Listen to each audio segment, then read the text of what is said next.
Počet nezamestnaných na Slovensku v druhom štvrťroku dosiahol viac ako 144 000 osôb.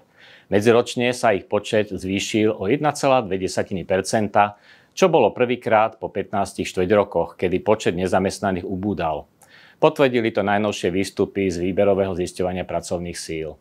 Po sezónnom očistení sa počet nezamestnaných medzikvartálne zvýšil o 1,8% na 148 000 osôb. Referenčná miera nezamestnanosti, ktorá vyjadruje podiel počtu nezamestnaných z ekonomicky aktívneho obyvateľstva Slovenskej republiky, dosiahla 5,3%. Medziročne mierne vzrástla, stále je to však jedna z historicky najnižších hodnôt. Dlhodobo nezamestnaní, teda ľudia bez práce 12 a viac mesiacov, tvorili takmer 2/3 nezamestnaných. Ich počet však medziročne klesol a za posledný rok sa udržal pod hranicou 100 000.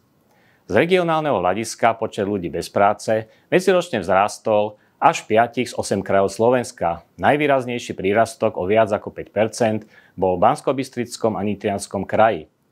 Naďalej však najvyššie počty nezamestnaných boli v Prešovskom, Košickom a Banskobystrickom kraji.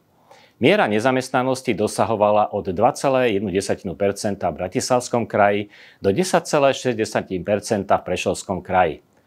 V súhrne za prvý polrok 2025 sa ukazovatele nezamestnanosti v Slovenskej republike medziročne zlepšili, počet ľudí bez práce aj miera nezamestnanosti klesli. Celkovo bolo nezamestnaných 145 000 osôb, medziročne o 2,2% menej. Miera nezamestnanosti bola na rovnakej úrovni ako za posledný kvartál, a to 5,3%.